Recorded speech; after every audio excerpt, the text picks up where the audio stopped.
пријатно сме изненадени од вашата бројност, заедно да бидеме дел од вечерашната трибина, насловена Нанодианетика, теорија на мислата. Благодарности им изразуваме на дуото Талија, што ни овозможија прекрасен амбиент пред официјалниот почеток на промоцијата. И на оваа трибина, секако овде на сцената се нашите учесници. Да ги представиме учесниците. Господин Митко Керамичиев, автор на книгата Петта димензија, нова парадигма за животот.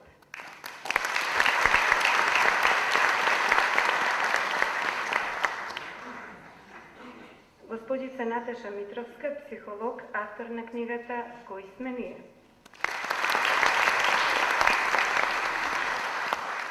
Господин Велибор Стојанов, специјалист по општа медицина.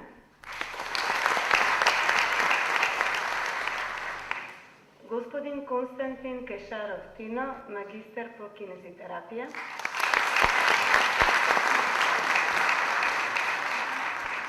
И господин Ниче Тимовски, автор на книгата Најголемата вистинска тајна на светот и слободно можам да се изразам, автор на терминот наречен нанодианетика.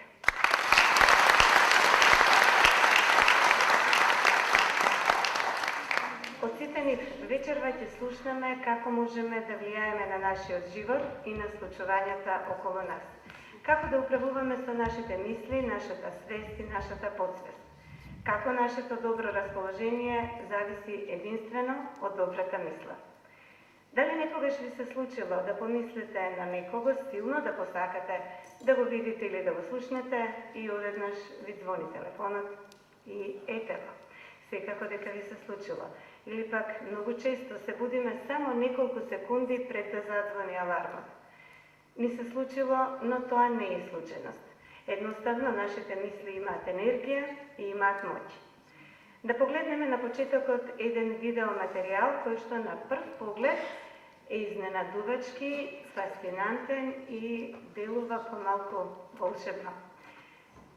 Ќе погледнеме еден приказ на Сончевиот систем и планетите околу него. Значи, од оваа далечина човекот е во големина на квантна честичка.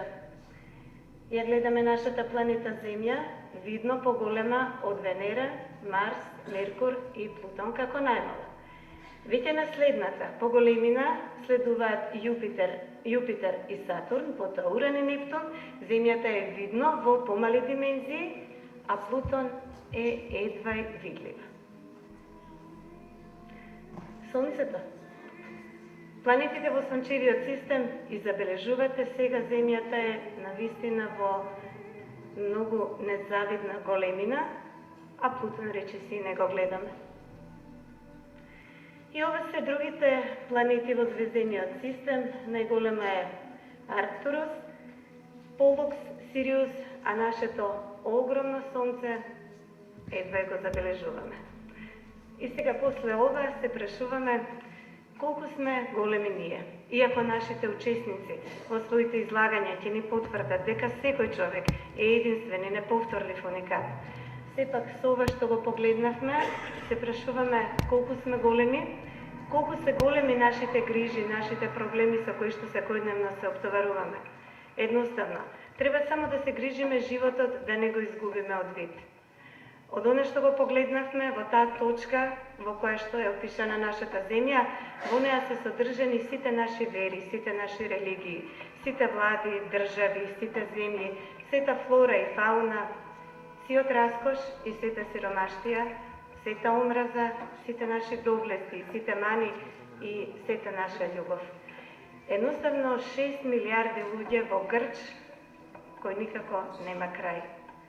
Од вечерашнава трибина, од излагањата на нашите учесници, ќе научиме многу нешта, пред се како да поверуваме дека можеме да го промениме нашиот живот. Тие ќе не подсетат дека никој никогаш не кажал дека животот е лесен. Кажале само дека животот се исплатува да се проживее. Она што никогаш не можеме да го потребиме повторно е загубеното време. А трагањето по среќата е вечно. Никогаш не е доцна да бидеме она што сакаме да бидеме. Всушност, среќата зависи од нас самите. Нашите соништа, ако сакаме да станат реалност, потребно е само да ги определиме целите на нашето секојдневие. А ако сакаме остварување на соништата, сепак не треба предолго да спиеме. На оваа тема, будење и енергија, ќе го проследиме излагањето на нашиот прв учесник, господин Митко Керамичиев, автор на книгата Петта димензија, нова парадигма за животот.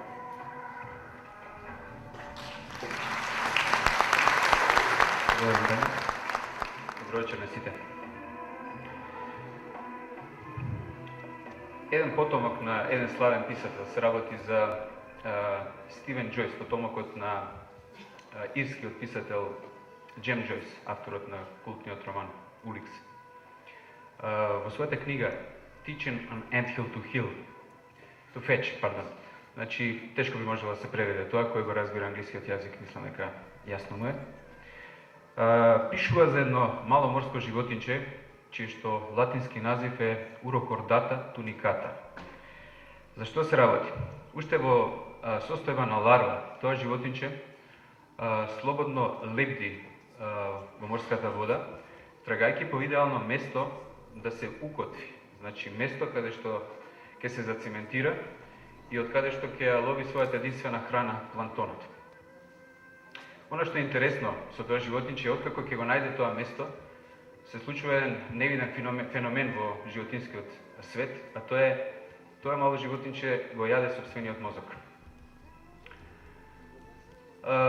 Оно што е чудно, меѓутоа истовремено и фасцинантно е дека дури 80% од дезокси рибонуклеинската киселина на тоа животинче е идентична со она на човекот. Ке се приближиме малку до тоа што значи такво однесување во човечкиот живот. Фаталистички природ, каде што човекот се чувствува како спорадичен ефект на несакани околности. Ќе укажам на еден експеримент кој што иако суров некој некогаш го направил и дошол до одреден постулат кој што ние сега ментално ќе го интерпретираме и од таа причина не препорачувам да се обидете да го направите, бидејќи е прилично брутален. Се работи за следно. Доколку во сад, да речеме казан со врела вода, фрлиме една жаба, жива жаба, таа импулсивно ќе реагира и ќе се обиде да скокне надвор од таа непријатна средина за нејзи.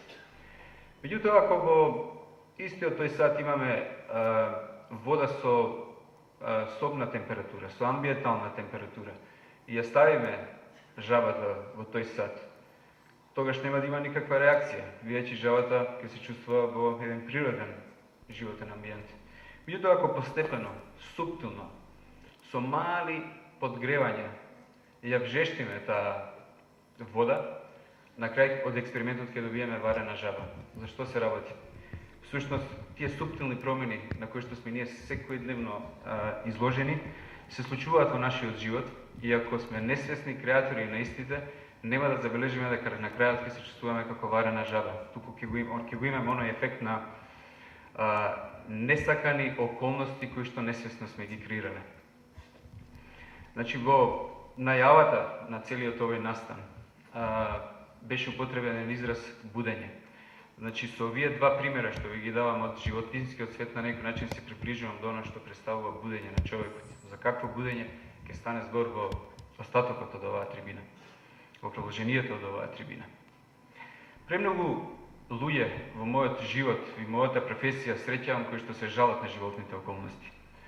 Се жалат, но истовремено не прават ништо за да ги променат. За жал, дефетизмот и фатализмот е длабоко вкоренет и тоа е она што ние радо се одзов на покана на оваа трибина во опит да направиме некаква промена тука, да направиме некаква интервенција во процесот на будење, за да може човекот да се препознае, не да се претвори, туку да се препознае во она што е креативно суштество, а не реактивно суштество. И да, за тоа уште малку подоцна. Неприфаќањето на околностите, меѓутоа исто така жалењето од околностите, меѓутоа исто така необидувањето тие да се променат е она што во психологијата се нарекува зона на комфорт. Значи, колку год да ми се непријатни околностите, не правам ништо затоа што премената ми изгледа пострашно од она што е мизерија на моите животни околности.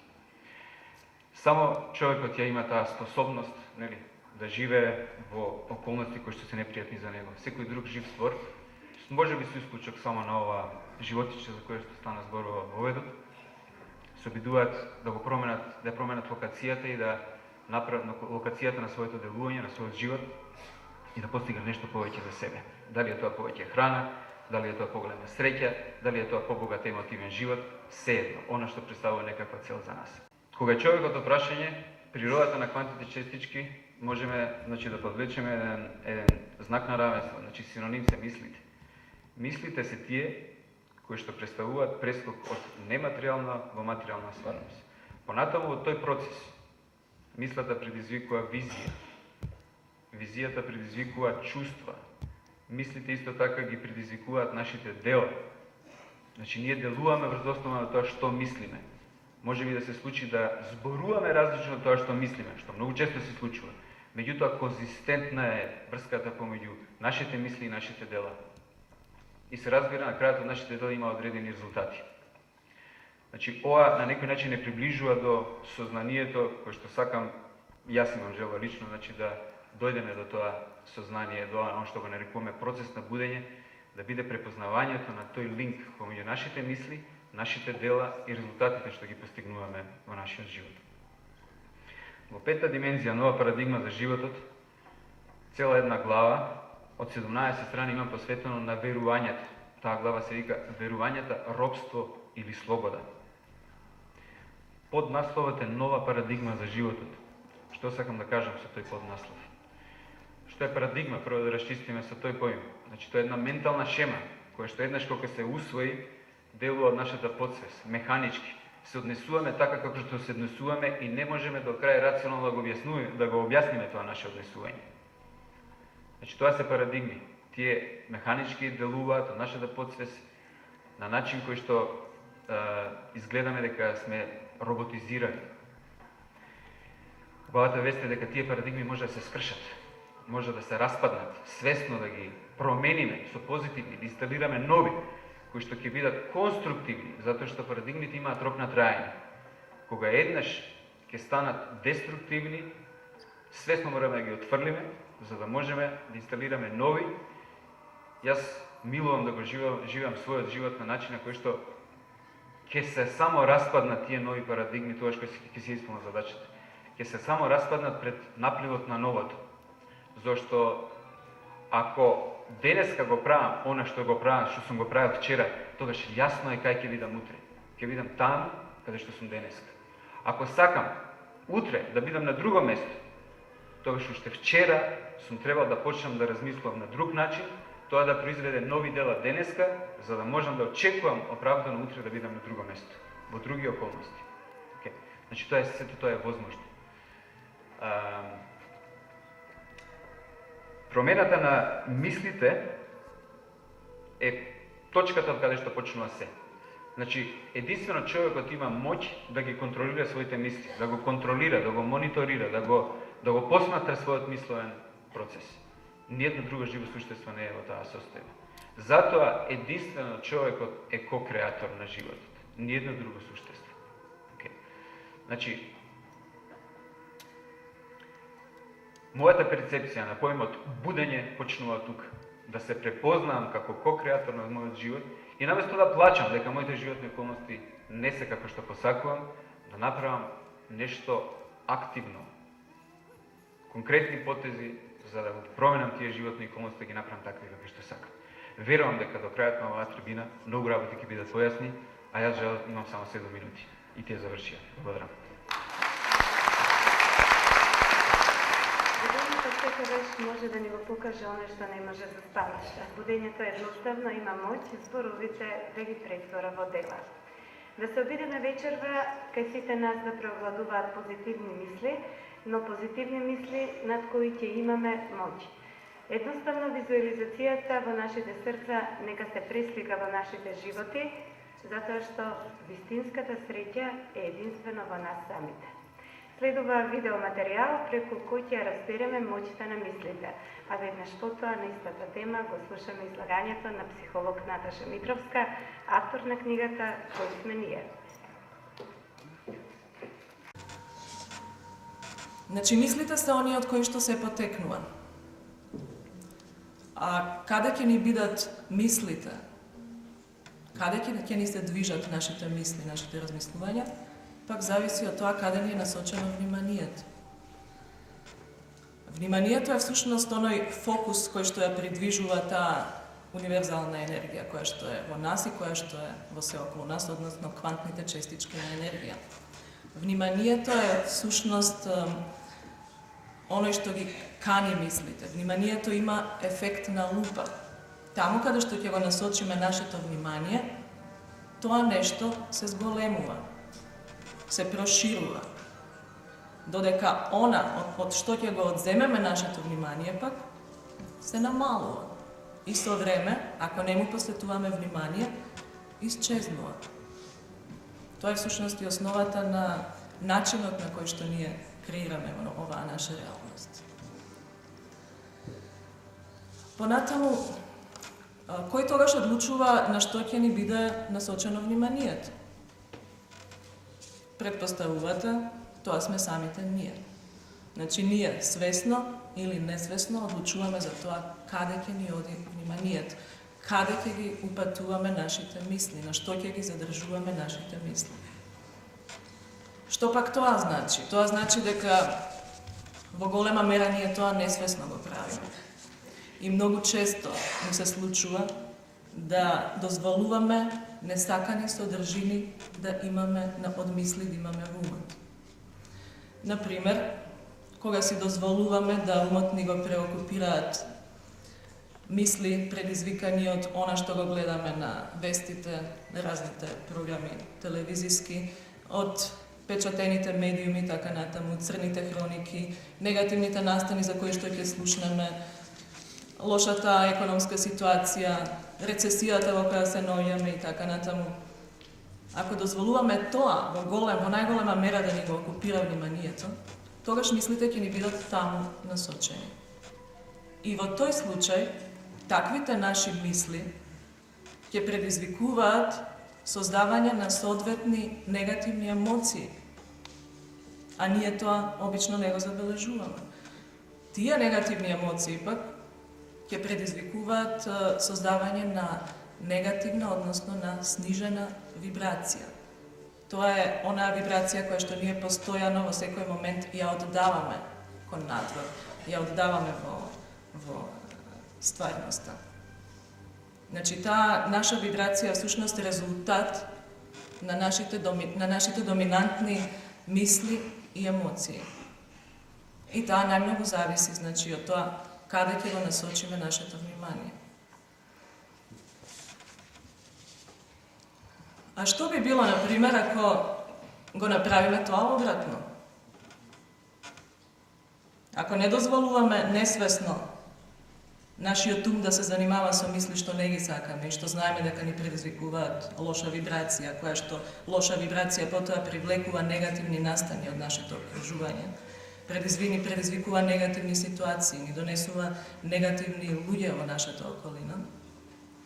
Значи, ако почнеме обратно да го правиме тоа, да ги насочуваме нашите мисли, нашето внимание, свесно да го насочуваме на позитивни нешта, на оние нешто што ги сакаме за себе и што сакаме да ги имаме во животот, на нешто што би не направиле среќни и задоволни. А сигурно има и такви, нели? Само што треба да ги пронајдеме и да се сетиме во моментот да ги префрлиме нашите мисли натаму. Наместо да дозволуваме нешто што не го сакаме, да ни го анимира умот. Меѓутоа, не постои, значи, ништо надвор од вас, некоја сила која што е надвор од вас и која што ќе ви каже ова е добро за тебе, а ова е лошо. Значи, вие сте тие самите кои одлучуваат, затоа што вие го имате свесниот ум. Секој од нас го има свесниот ум и заради тоа треба и мора сам да ги донесува одлуките, сам да решава.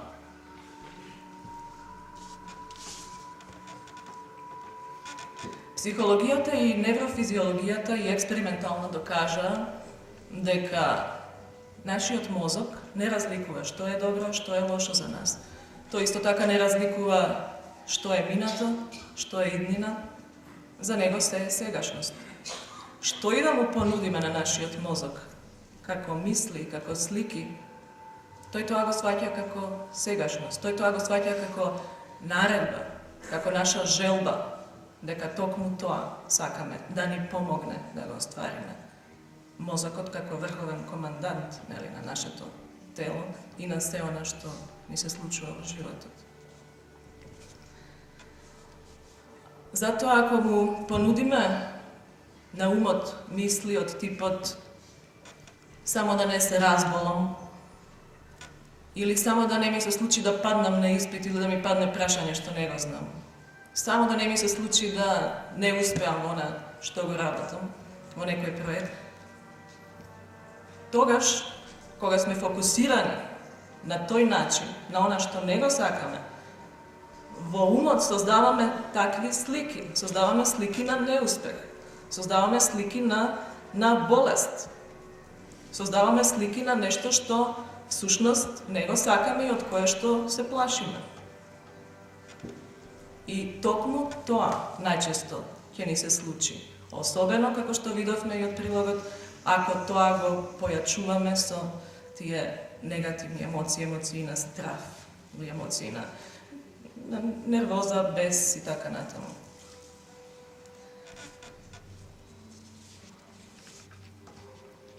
Значи, сликите што ги создаваме ментално, всушност не носат кон материализација на она што го мислиме. Сликите во нашиот ум всушност представуваат нешто што на вашиот мозок, како да му вели, ова е тоа што го сакам. И мозокот е тука да ги слуша наредбите на вашиот свесен ум. Значи, вие сте тие што одлучувате.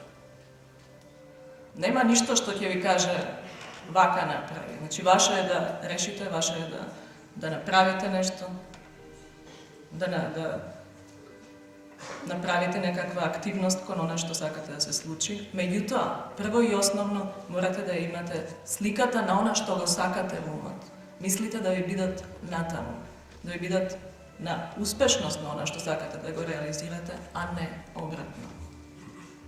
Затоа што многу често ни се случува да велиме сакам да сум здрава, меѓутоа мислите и емоциите да ми се постојано на разговори за тоа како се разболувам, правам се што треба само за да не ми се случи нешто. Значи, се гледате во тие слики што ги создавате, се гледате како болни веќе. Тоа е она што не треба да го правиме. Пронајдете што е она што го сакате. Најважно е да пронајдете што е она што го сакате, наместо она што знаете дека не го сакате. Тајната тука е всушност што кога ќе помислите дека не можете да мислите на нешто убаво, кога реалноста ви е сосема поинаква, значи потребно е да сватите дека тоа што го гледате околу вас е всушност само вашата сегашна реалност, вашата актуелна реалност. Тоа е она што го гледате.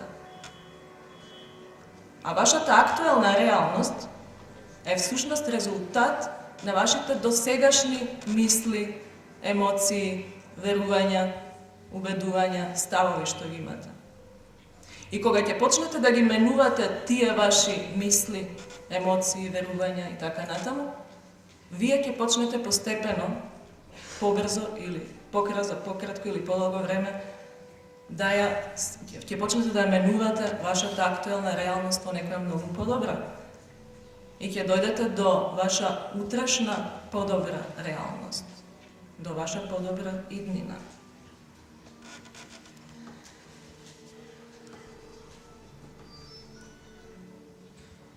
Затоа, како што учите да работите на својот компјутер, да ракувате со својот компјутер, така треба да научите да ракувате со својот ум. Затоа што тоа е вашата најсилна алатка.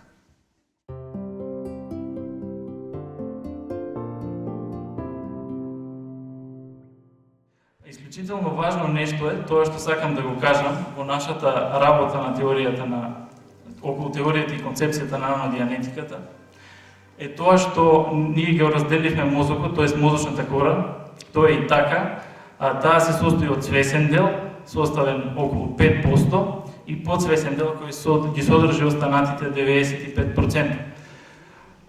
Многу важно на почеток е да се каже дека подсвесниот дел ја генерира свеста, мозочно тој е филогенетски еволуцијски постар, најстар дел од мозокот, се состои од мозочното стебло, кое што е функционално едно од најстарите и содржи така наречена ретикуларна формација, таа е збир на јадра, на нервни клетки, на сива материја, мозочна материја, која што се простира помеѓу продолжениот мозок, тоа е ова овде, мостот или понс, средниот мозок, мезенцефалон и меѓумозокот диенцефалон. Ова ретикуларна формација има таква способност да ја држи мозочната кора во постојана активност. Всушност таа ја генерира свеста. Нейните неврони се способни да се спонтано активираат и да ја возбудуваат мозочната кора преку добро прикажаната слика. Таа прима информација од сите наши сензорни системи и колку повеќе прима информација, толку повозбудена е нашата кора. Доколку се повреди ретикуларната формација или поголеми нејзини структури, човекот запаѓа во кома, тоа е безсвесна состојба. Следниот диапозитив. Вака, овде е прикажано чисто шематски, просто мозочните бранови за тоа кога човекот е со отворени очи и кога е со затворени, кога мозочната функција е намалена, значи кога очите се отворени се појавуваат бета бранови, кога се затворени се алфа бранови. Понатаму, ова мислам дека на секому му е познато. Интересно нешто од мозочната кора како најсовршена во мозокот, како најразвиена, таа се состои од моторен дел, тоа е предгирус прецентралис, тоа е ова, сензитивен дел, значи сензорен дел кој ги прима информацијата од сите сетивни делови на телото. И најважниот за нас во овој случај, за да ја поддржиме теоријата на нанодианетиката, тоа се асоцијативниот кортекс или асоцијативните зони.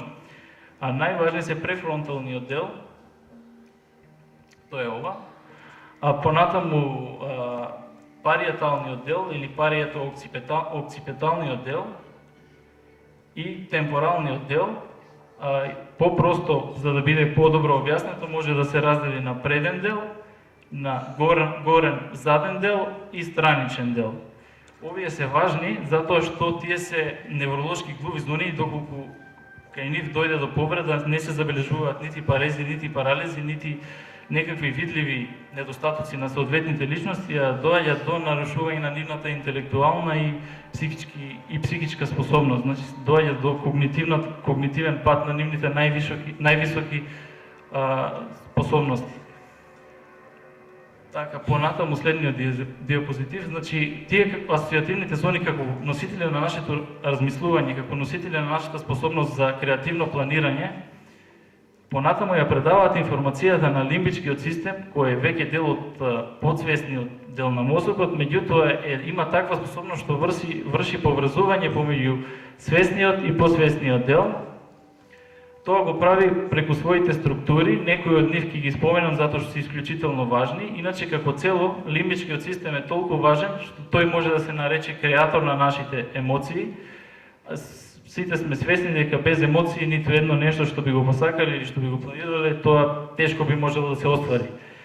Така, хипокампусот, кој се наоѓа во мозочниот вентрикул, е исклучително важен дел на овој систем, затоа што доколку тој е носител на способноста за фиксација на новата меморија, на новата информација, доколку двостранно се повреди, луѓето имаат недостаток да запаметат нова информација. Друг важен дел на лимбичкиот систем е така наречената лимбичка кора, која врши врската со асоцијативните зони и еден од најразвиените делови на лимбичкиот систем. Тој е креатор на нашите емоции и под дејство на нашите размислувања информацијата се предава на подолен дел, на соодветно по еволуционо по-ниш, по-нисоко стои во еволуцијата. Ве молам следниот диапозитив. Да, тоа е хипоталамусот, кој е всушност диригент од филхармонијата на човечката хормонална контрола, вегетативна контрола, тоест исклучително мал, но исклучително важен, затоа што содржи огромно количество сива материја или како што ние ги нарекуваме мозочни јадра. Тој понатаму информацијата ја предава на хипофизата, која па порано се сметала дека е главниот фактор на хормоналната контрола. Тој ја контролира како предниот дел на хипофизата, наречен аденохипофиза, да лачи хормони, така и задниот дел на хипофизата, наречен неврохипофиза, но разликата е во тоа што контролата на предниот дел на хипофизата ја врши преку така наречен портално крвоснабдување, хипофизно портално крвоснабдување, додека задниот дел се врши под директен контрол, значи нервните аксони прават врски со задниот дел на неврохипофизата. Ова е важно затоа што како главен контролор на човечката хормонална функција или на внатрешната средина на човечкиот организам, како што популарно ја нарекол Волтер Кенан хомеостаза, понатаму од хипофизата со лачените од нејзе хормони се постигнува контрола на секоја една човечка клетка, на другите жлезди со внатрешно лачење од ендокрината система.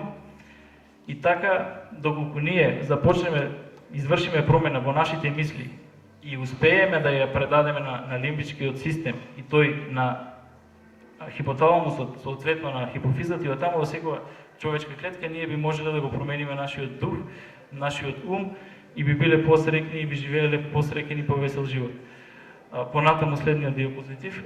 Ова е така финалниот завршеток, што е исклучително важен, затоа што информацијата кажа дека се предава од еден центар на мозокот во друг центар, но најважното е тоа што информацијата во централниот нервен систем, тоест во мозокот, се предава преку ние ги нарековме интелигентни молекули кои всушност може да се наречат со повеќе имења низ медицинската литература, невропептиди, невротрансмитери, невромодулатори и така натаму. Тие реагираат ја пренесуваат информацијата од една нервна клетка на друга низ цепковидно пространство, мало пространство наречено синапса, благодарение со помошта на тие невропептиди, вие гледате колку се мали, и се сврзуваат со соодветен рецептор во вид на клjuč во брава, значи клjuč во клjučалка. Така добро си парираат што низ тоа тесно пространство, големо 20 до 40 нанометри, ја пренесуваат информацијата. Додека пак од хипофизата информацијата се пренесува до секоја една човечка клетка и соодветните хормони лачени од неа преку други исто така интелигентни молекули, овие пак се наречени неврохормони. Така, со ова сакам да кажам дека низ посочениот пат ние можеме да покажеме и да докажеме дека доколку ние успееме да го промениме нашето размислување, би можеле да го промениме нашето тело, нашата внатрешна средина, нашата внатрешна хомеостаза и би се промениле. Една поговорка од еден римски император вели вака: каква што е природата и бојата на вашите мисли, таква е природата и бојата на вашата душа. Така да се надевам дека ви бев од корист и ви благодарам за вниманието.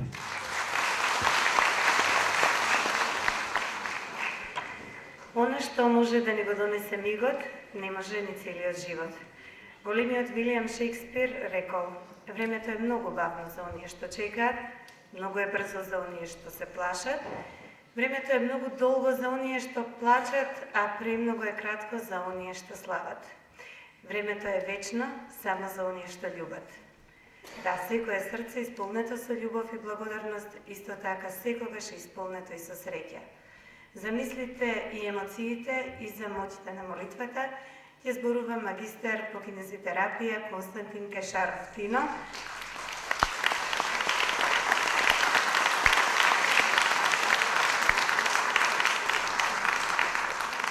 автор на книгата Светиот шепот, исцелување преку молитва.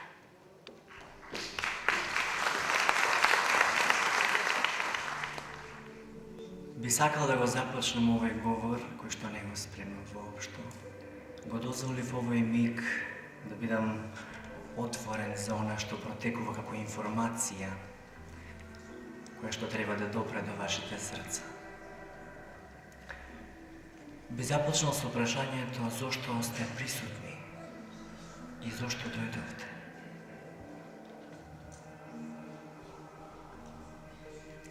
Дали сте свесни зошто дојдовте? Некој од почит кон Ниче, некој кој што сакаат да бидат дел од случувањата во Скопје, а други кои што имаат импулс да го променат својот живот и да вкусат една нова перцепција, една нова нијанса на постоењето. Ние вечерва дискутиравме, мислам, колегите слушнавте за моќта на мислите и за силата на мислата, затоа покасно и Ниче ќе станува збор. Неговата тема е многу голема, обширна. Меѓутоа, јас навистина сум среќен што сум дел од сето ова случување. Во мојата секојдневна пракса се соочувам со многу луѓе кои што се болни, меѓутоа не се свесни зошто се болни. Тие болести се различни, некои се во само психолошката природа, некои се манифестирани на физичкото тело. Но дали човекот е само мисла и тело? Дали човекот е само ментално битие, облечено во физичко костумче? Или е нешто повеќе? Дали бебето, кога е во утробата на својата мајка, размислува и има мисли? Не, но тоа чувствува. Ја чувствува секоја вибрација на мајката, на родителите. Значи човекот е многу повеќе од мисла и од физичко битие. Човекот има душа и емоција. Како што го објаснивме разумот на некој начин и силата на мислата, кои што се имплементирани и представени во органот мозок, така малку ќе се обидам да ви појаснам за емоцијата, а представник на истата е срцето. Што сме ние, ако немаме љубов? Што сме? Ништо. Празни тела, богати со својата интелигенција, полни со своето его, исполнети со потврди за своите достигнувања. Но што го заокружува вашето постоење? Дали тоа дека сте доктори на науки? Дали е тоа дека имате 10 деца во влада или во други сфери, во општеството? Или е тоа дека вие навистина сте човек? По делата ќе ги познаете. Тоа е вистинскиот одговор. Дали делата се само на физичко ниво, да правиме куќи, згради, империи од богатства? Најголемото богатство е љубовта. И тоа, луѓе, замислете, го заборавивме. Заборавивте да чувствувате, да доживувате. Во вашето дискутирање и комуницирање со околината, со пријателите, често пати кажувате мислам дека ова е овака и овака. Или да речеме сметам дека ова е овака и овака. А зборот чувствувам, доживувам.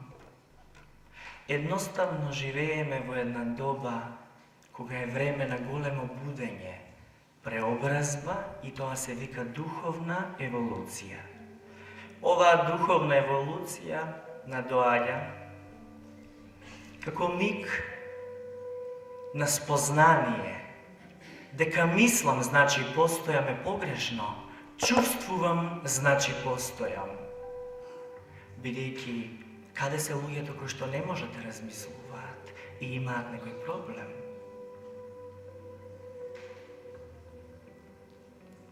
И каков е животот без љубов? Празен, непотпун. Вие сте тука присутни не само во салава, него и во оваа доба. А оваа доба е времето на последното реинкарнирање. Сите души кои досега постоеле на оваа планета, во било кое време, во било кој миг, сите тие души сега се враќаат назад и ова им е мигот на последното реинкарнирање. Ова е вашиот миг. Сето ова што го зборувам и јас и моите колеги ова го знаете. Но време е да се подсетите. Вие сте душите кои што некогаш можеби живеевте во 11 век, некогаш можеби пред Христа. Но сега сте дојдени за да го обележите своето постоење, да еволуирате во име на љубовта. Бидејќи ние се знаеме, ние се можеме, а најлесно да осудуваме, да бидеме горделливи, да се плашиме, да одбиваме и негираме, тоа ни е најлесно. Зошто е тоа така? Бидејќи е тешко да се спознае убавината, феноменот на некој човек.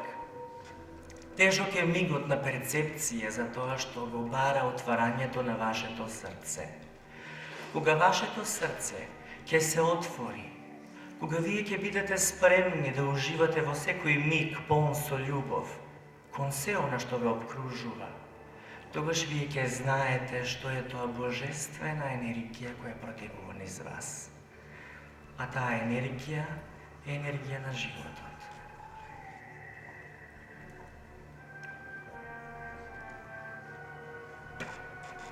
Постојат техники кои што помагаат да го развиете својот ум и силата на вашата мисла, да можете полесно да се концентрирате и да ја насочувате вашата мисла кон дадена цел. Медитацијата е една техника која го смирува умот и му овозможува истиот да биде отворен за да го слушне туптењето на вашето срце полно со живот. Молитвата е можноста и правото на секоја Божја креација и форма да може да комуницира со Бог. Бог е насекаде, околу нас. За некого е енергија, за некого е светлина, за некого се кванти, но е насекаде околу нас и ние сме во Него. И низ нас, и во вас, бидејќи сите сме едно. Следниот соговорник е господинот Ниче Димовски.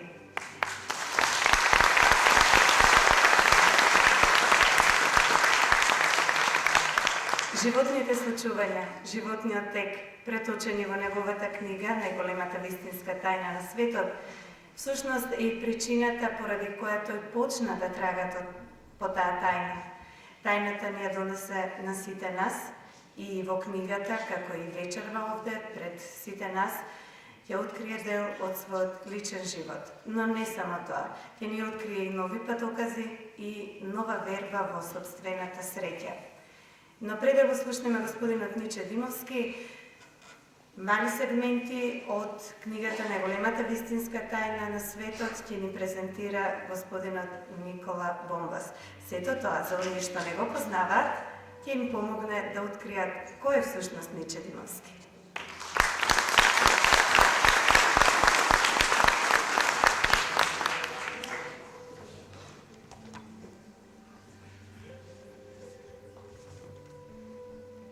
За прв пат во животот почувствував толку искрена и несебична љубов.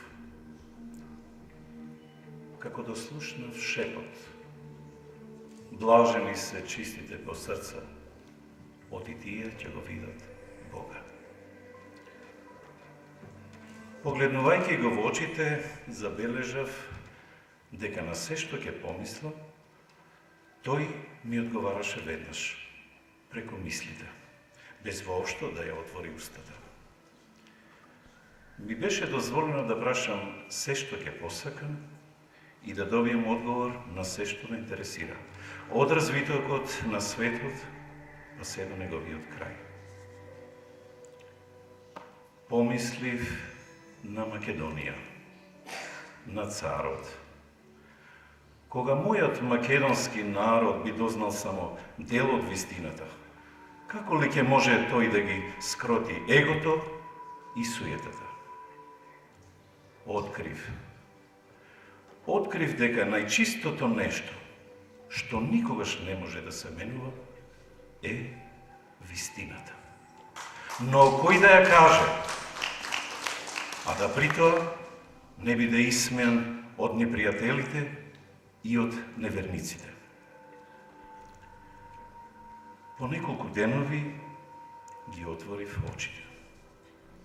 Зошто се вратив? А беше толку убаво. Изнемоштеноста не ми дозволуваше да го поморгнам ниту малиот прст. Чувствував дека ова е последниот ден од моето постоење. Целиот живот ми поминуваше пред очите со невидена брзина, како да е на лента. Секој миг ми беше вечност.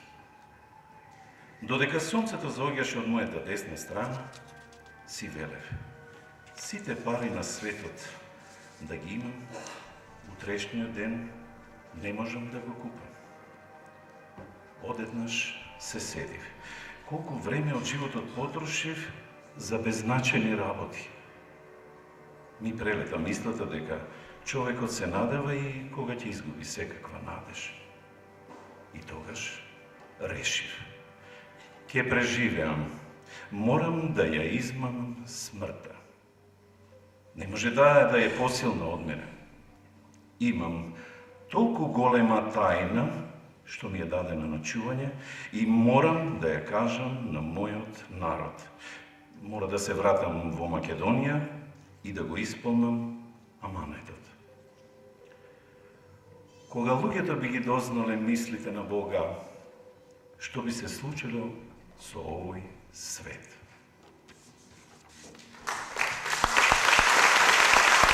Това беше мојата вистина. На вистина јас морав да се суочам со смртта, за да ја видам вистината. На мои 33 години, далеко од Македонија, 1997 година.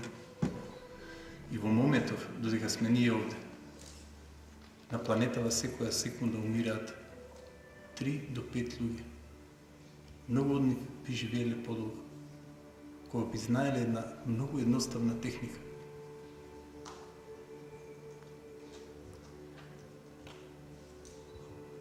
Таа техника ја носиме сите во нас. Ја страјав по таа техника, откривајќи на 13 години дека можам да добиам се што ќе посакам. Моите дома ми велеа: немој да говориш, се што ќе кажеш ти си пророк. Тоа ми го велеше сестра ми. Во позитивна форма, бидејќи ретко мислев на лоши работи. Открив дека луѓето можат да добијат се што ќе посакаат. Но ова што се случи ме пробуди. Ме пробуди многу силно, затоа што јас бев заспан. До 97 година работев 18, некогаш и 20 часа. Бев заслепен од парите. Мислев дека кога ќе заработам пари ќе живеам. Се надева дека ќе живеам, но никогаш не живеев.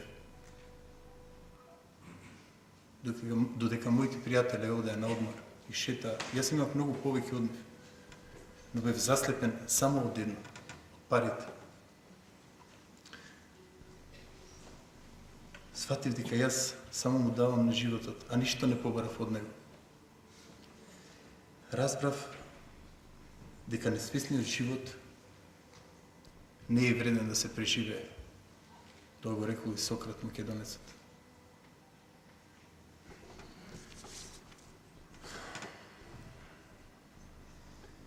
Тогаш открив дека најголемата вистина на светот е свесноста, будењето. Токму за тоа говоревме. Постои една приказна и вели, кога Господ се заморил во прашањата на луѓето, тој ги прашал ангелите, каде да се сокрие? Првиот ангел му рекол, сокри се на невисоката планина, таму никој не навраќа. Вториот ангел му рекол, појди во неголемите длабочини на морињата и океаните, таму никој не доаѓа.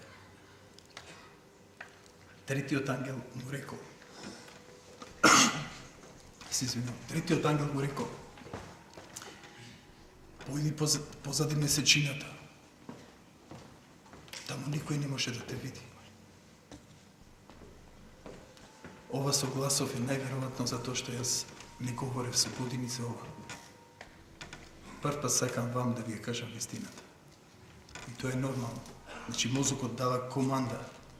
Кога толку време си го манипулирал, не си сакал да кажеш за вистината, одеднаш се прави блокада. Еве можете да видите и на природен начин.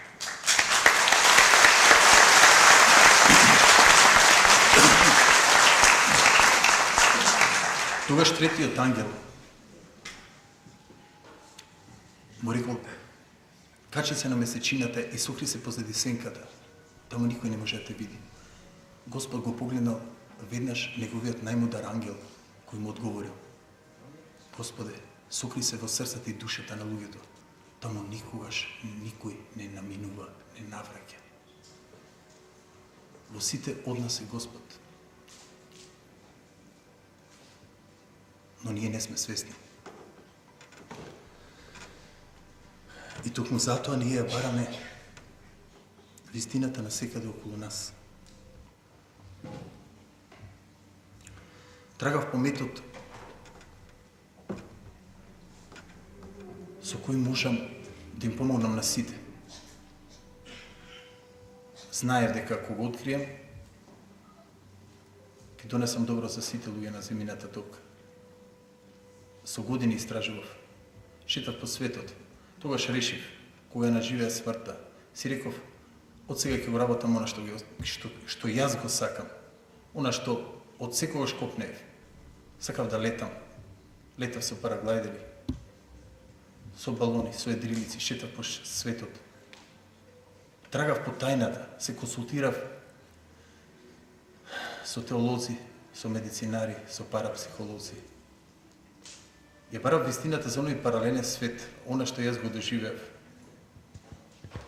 Но, трагајќи по светот, одев по мудреци, Средна Америка ја поминав, многу древни народи, но открив дека тајната е во мене и во мојот народ, во мојата земја. Каде и да одите?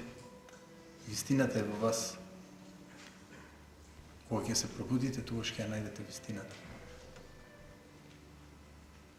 Зошто некој е среќен, а некој не среќен?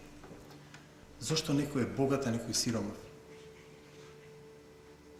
Зошто две можеби близначки или сестри се толку различни? Едната има се, среќен брак, маж, пари, љубов, другата е несреќна и нема ништо. Зошто е таа толку голема разлика помеѓу луѓето? Токму по тоа трагав по вистината. Значи, вистината е во човекот, во неговите мисли, моќта на мислата.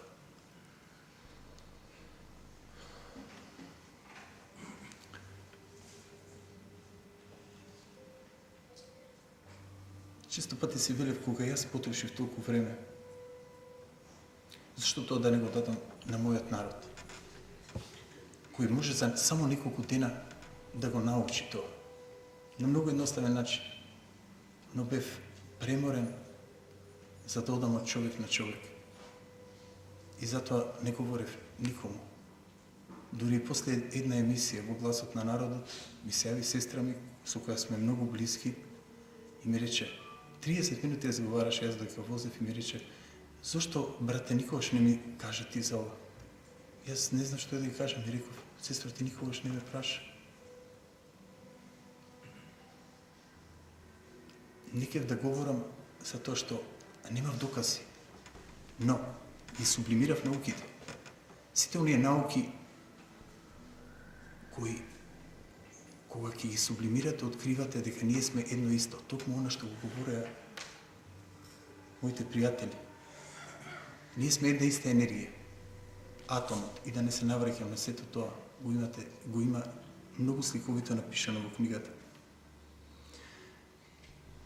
Купнев да откривам една теорија со која може да се добие себе.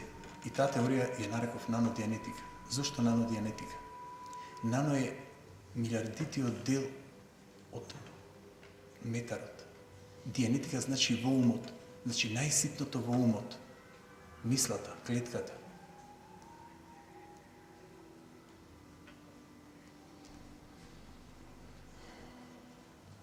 Свесни дека ние сме само креатори.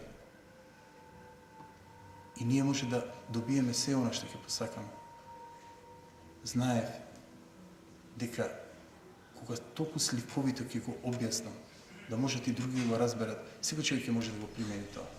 Бидејќи тоа е премногу едноставно. Ние луѓето функционираме на тој начин што едноставните работи ги запоставуваме. Во книгата ставив и декодирање на Библијата токму заради тие работи. Некој може би и 100 пати ја прочитал Библијата, но не го открил она што е декодирано. Постојано се збори за свест и за подсвест. Значи, не задирам во догмата на црквата. Јас сум исто голем верник. Но, некој сакал да ни каже и пред 2000 години исто што јас сега сакам да ви кажам, што утре може би некој ќе ви каже. И постојано некој ќе сака да ни каже. Се додека ние тоа не го разбереме, не го сватиме, не го прифатиме, не го примениме во нашите животи. Што се случува со нас луѓето? Колку луѓе од вас вечерва дојдоа со вашите непријатели? Секој има некој непријател што го мрази, има омраза према него. И тој постојано шета со него. Јаде со него, легнува со него, станува со него. Таа омраза ја труе душата. Значи, во книгата точно ги имам објаснето простувањето и му имам дадено значај на простувањето. Треба да се опрости, да се избрише од лентата на меморија оние енграмни записи кои не трујат нас луѓето. Таа омраза, кога ќе се ослободите, тогаш ќе имате проток во вашето тело, енергија спрема другите луѓе и спрема вас самите. Таа е таа енергија што предизвикува психосоматски болести. 80% од мислите се негативни во текот на денот. И токму затоа, и близу 80% од болестите се на психосоматска основа. Кога имате омраза према некого, вие еквивалентно, колку што испраќате негативна енергија, толку си одземате самите на себе си. Значи, вие си крадете самите на себе енергија. Зошто е тоа потребно? Нема потреба. Ослободете се од товарот. Ослободете се од товарот кој го носите. Сите ние носиме товар. Некој не навредил, не повредил, ни упатил лош збор. И ние тоа сме го прифатиле.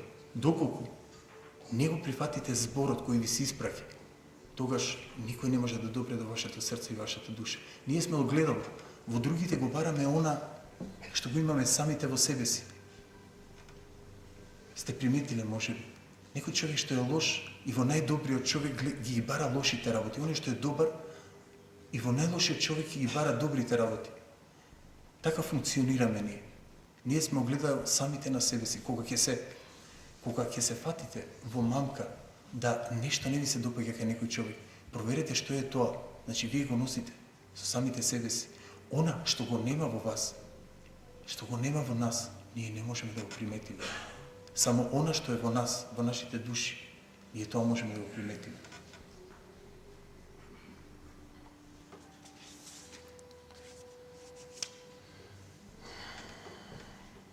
Уникатноста на секој човек е многу голема.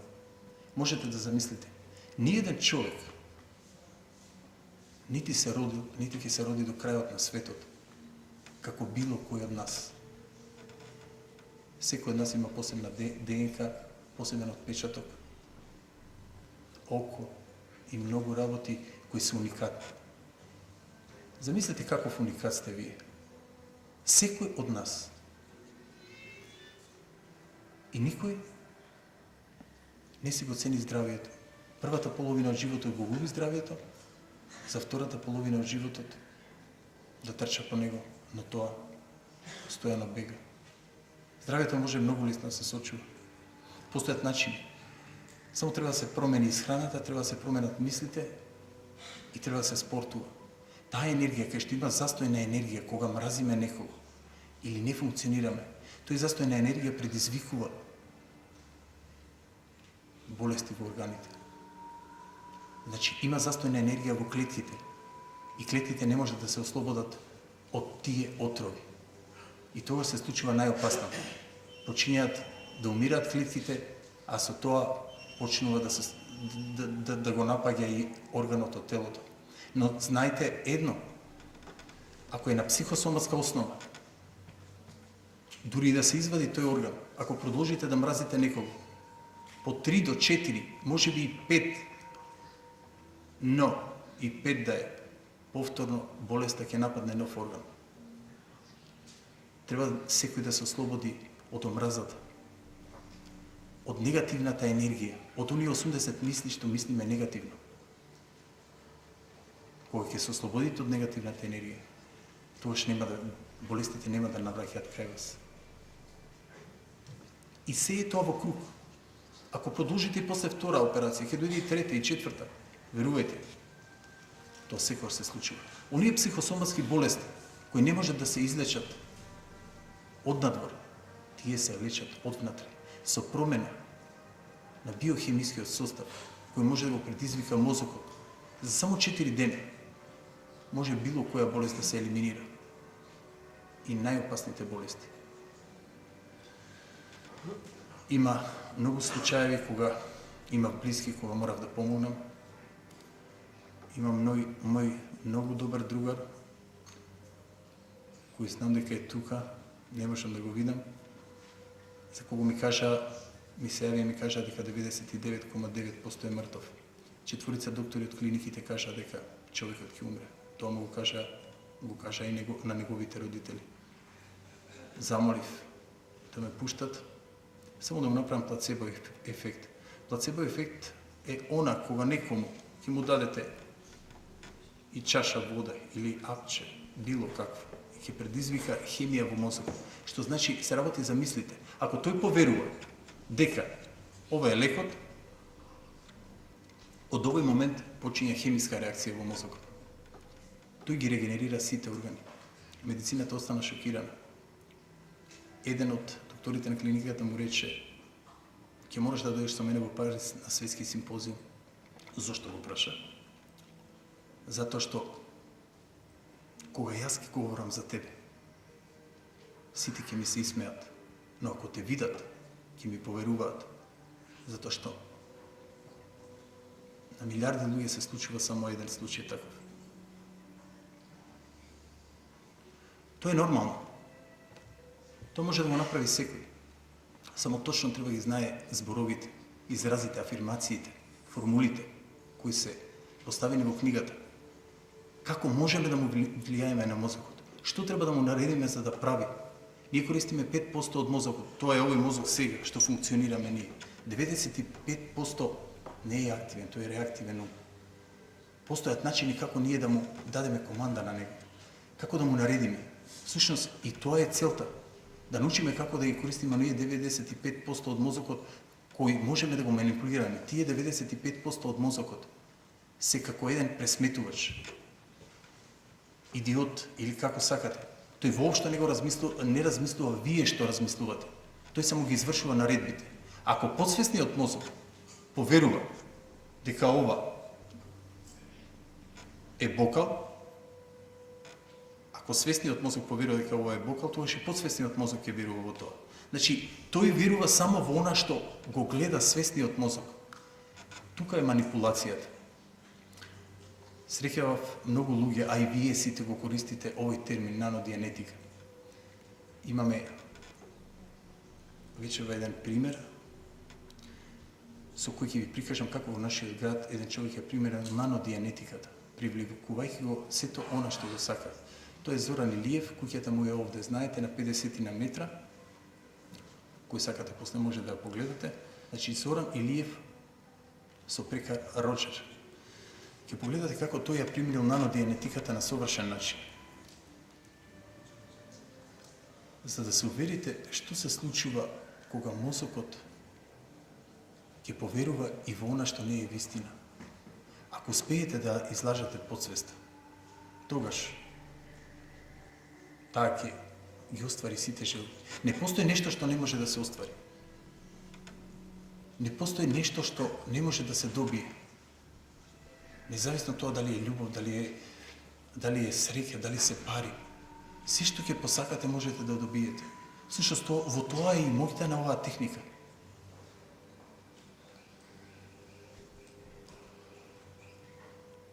Кога ќе ја научите оваа техника, ќе ја применувате на сите полија.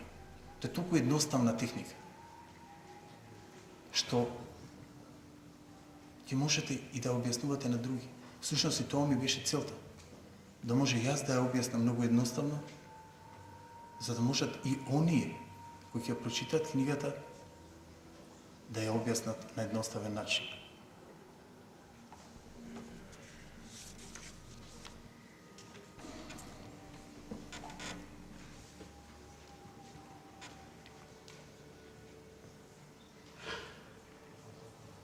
Низата имат малку техниката. Кратки ќе бидат филмовите. Само да погледам. Големината на овој пример сега што ќе го видите е токму во неговата комплексност. Јас имам мој сон, кој што беше малце необичен, сакам да направам куќа, и да таа куќа сакам да биде направена на начин на кој што јас сакам да направам. Необична, можем да кажем и најубава за мене. Во времето кога проценет дека треба да правам таа куќа, јас бев многу големи долгови и не постоја шанса да такво нешто. Тогаш не знам зашто не на лискација напишав овој објект е екстериерно и интериерно работен без проект се беше била каква скица. За инспирацијата напишана книга Бесконечно, по која детално описано става автор за овој ливр. Јас ниту куќа имав почето, ниту книга имав напишано, меѓутоа тоа беше мојот сон. Кога напишав тоа, од тогаш почнав навечер да легнам со таа мисла и да се будам со таа мисла, со тој мој сон. Неверојатно, но тогаш почна да се случува многу чудни работи. Мојот сон почна да се остварува.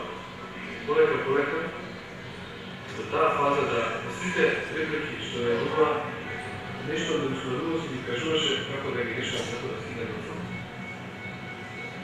Како е направи книјата, доста е потворена за јавност. Тогаш, еден од позицијата беше мојот денешно добар пријател Миша, што го започнав за да го прочитам од сон.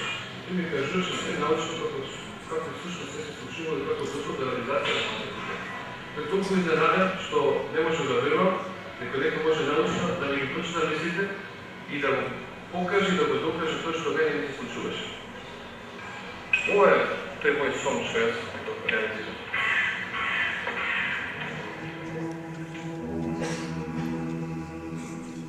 Значи, наногенетиката е процес на поврзување истородни мисли, кој се причина за создавање на последица. Најпрво создавате последицата за таа да ги создаде причините. Токму тоа се случува кај Роджер. Тој замислува дека ќе има куќа во време кога нема ништо. Ево долгови. Но зема еден лист хартија и на хартијата го пишува токму тоа што го слушнавте. Тој легнува и станува со таа мисла. Што се случува тогаш, кога тој легнува и станува, кога ние сите легнуваме и стануваме? Во моментот навечер кога легнуваме, како што точно го објасни доктор Велибор, и наутро кога стануваме, свеста и подсвеста се нивелирани. Околу 50%, тогаш е најлесно да се вметне информација во него, исто како кога работите на компјутер и кога ќе стиснете зачувај.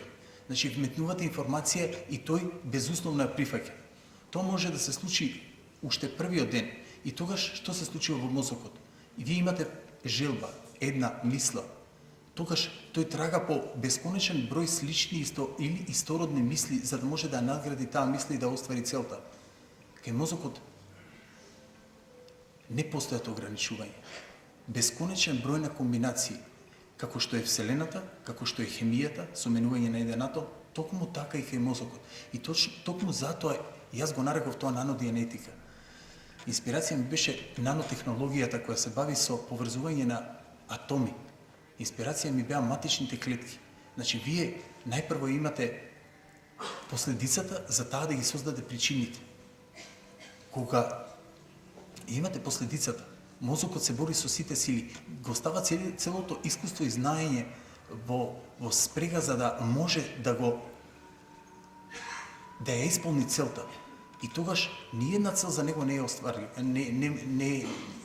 Секоја цел за него е стварлива. Независно тоа дали е болест, дали е љубов, дали се пари. Тоа се случува и кај него. Создавањето на огнена желба кај Роџер. Кога создавате огнена желба, кога постојано мислите за тоа, вие сте преокупирани.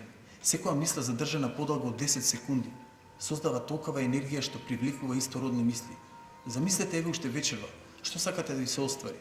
Кога ќе легнете вечерва, во последните мигови на заспивање, помислете на нешто што сакате да ви се оствари. Мислете на нешто убаво, но немојте воопшто да дозволите негативна мисла да влезе во вашиот ум.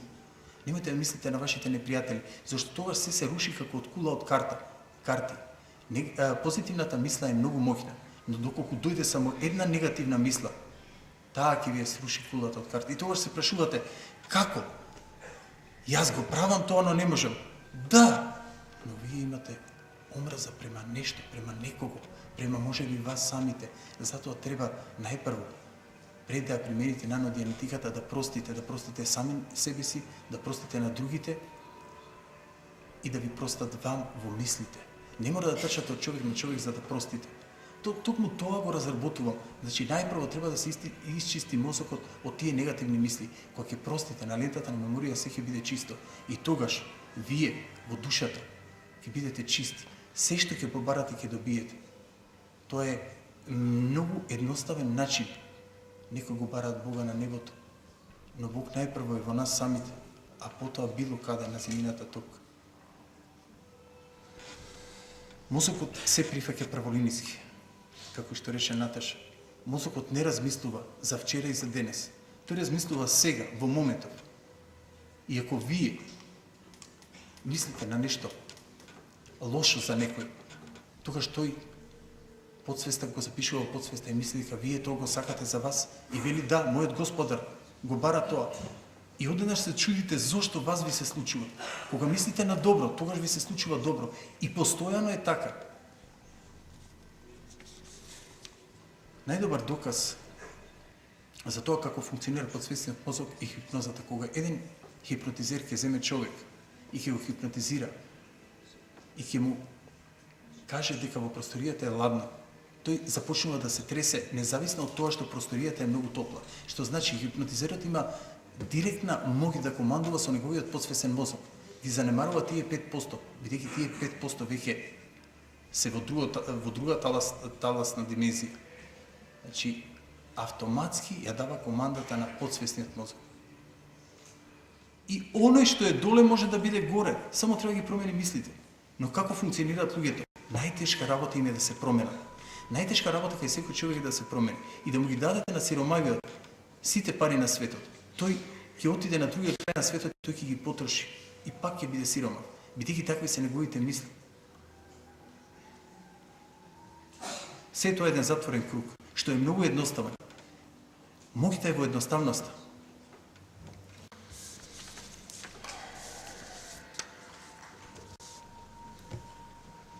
Само кратко, јас морам да се извинам вечера малце задуцнив, бидејќи имаше повеќе народ.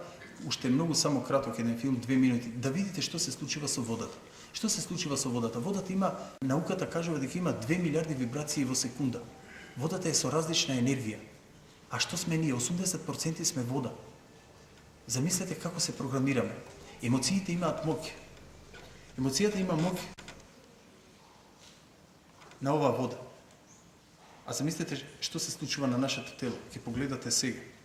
Значи, тоа што го мислиме, емоцијата е енергија, чиста енергија, тоа го докажува науката. Се што говорам вечер, значи е покриено со наука. Оние емоции кои ги спраќате, на околината. Тие имаат моќ, ве менуваат вас, ја менуваат околината.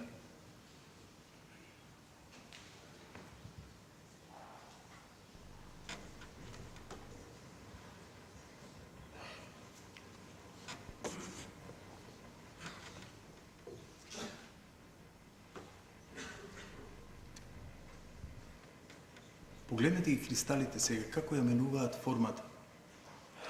Кристалите на водата. Of water and what affects it.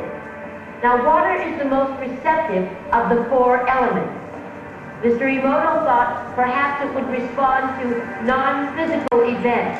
So he set up a series of studies, applied mental stimuli, and photographed it with a dark field microscope. This first picture is a picture of water from the Fujiwara Dam. And this picture is the same water after receiving a blessing from a Zen Buddhist monk. Now, in this next series of pictures, Mr. Emoto printed out words, taped them to bottles of distilled water, and left them out overnight. This first photograph is a picture of the pure distilled water, just the essence of itself. These subsequent photographs, as you can see, are each different. This is the Chi of love. And we move along here to thank you. And you can see where he takes that to this bottle here. But if you read Japanese, you already knew that. Mr. Emoto speaks of these thoughts or intents being the driving force in all of this. The science of how that actually affects the molecules is unknown, except to the water molecules, of course. And it's really fascinating when you keep in mind that 90% of our bodies are water.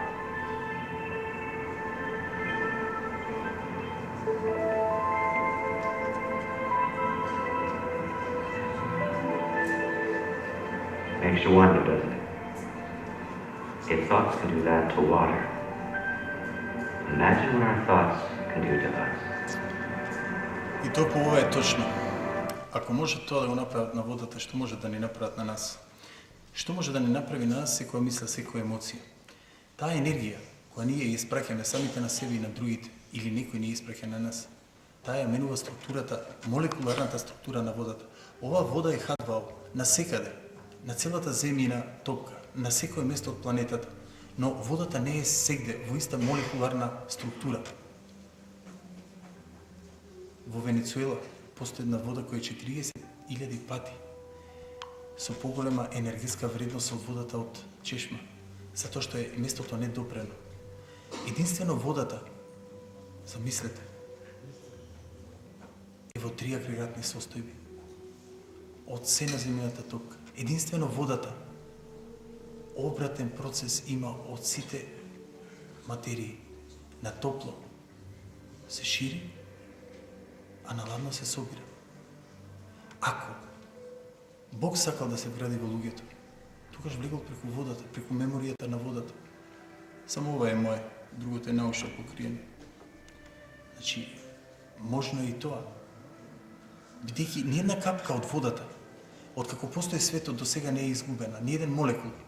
Таа оди и повторно се враќа. Значи, таа е тука, во некоја агрегатна состојба. Моќта е токму во таа вода.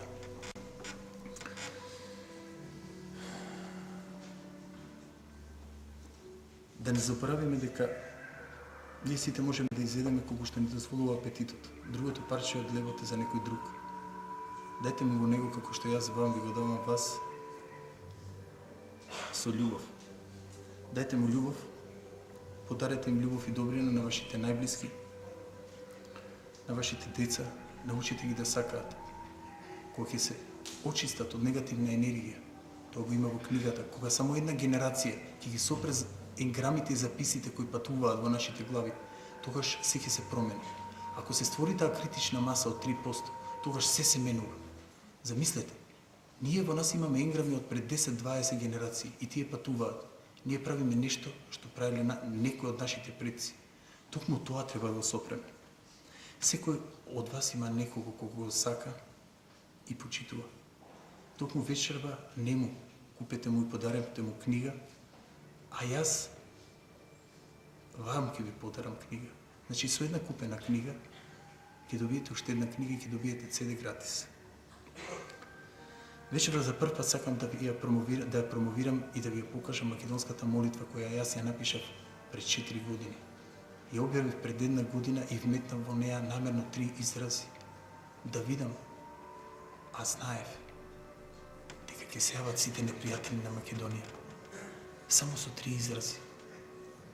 Како убаво и насакав. Ќе видите сега. За прв пат сега ќе чуете оригиналната молитва. Во книгата ја имате во оригинална верзија молитвата. И точно ќе видите кои изрази. Значи, ние сме огледало. Ние ги бараме работите кои ги мразиме во нас самите кај другите. Токму овие луѓе го најдоа тоа. Неколку новинарчиња, 2 телевизии и неколку невладени организации. Од нотата на душата сега ви подарувам неизмерна љубов и ви се заблагодарувам во име на ова креативно јадро, поради тоа што ни посветивте дел од вашиот живот.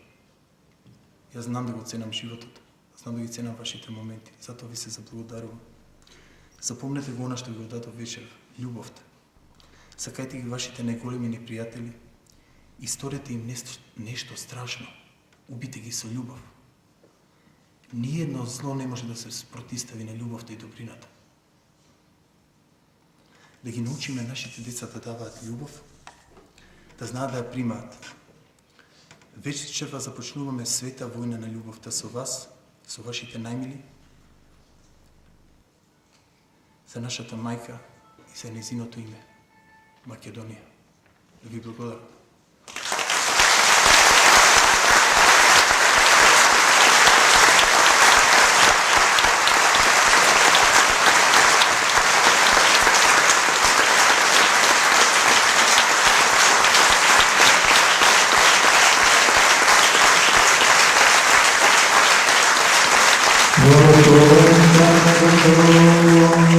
На Отецот и Синот и Светиот Дух, сега и секогаш и во сите векови.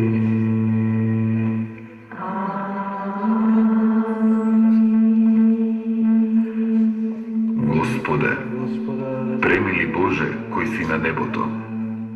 Господинот Ниче Димовски ни ја откри големата тајна. Ако сепак остана нешто недоречено, нешто што не го разбравте доволно, ви оставаме 10 на 15 минути простор за вашите прашања. Доколку има некој нешто да праша, нека повели, нека се приближи кон сцената.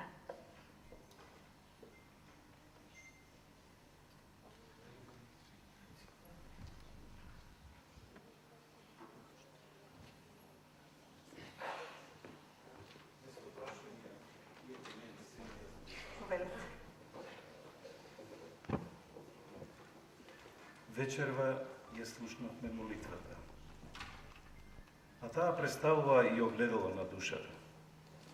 А огледало може да бидат и очите во оној во кого гледаме, па така сме и подлабоко и поблескави отколку пред физичкото огледало. Дури се случува, иако неретко, тоа огледало да биде една чиста, пријателска, љубовна врска, проткаена со возбуда и воздишка. И Божен сме си парчен се виножито, што од небото на новата животна врска го фрла сонцето и дождот наизменично. Јас тако ја доживеав молитвата. И благодарам. Доколку сепак имате дополнителни прашања до учесниците на вечерашната трибина, имате можност уште малку да се дружите со нив во фојето. Ви благодариме и ја завршуваме официјално оваа ноќ, испраќајќи ви најубави желби. Добра ноќ!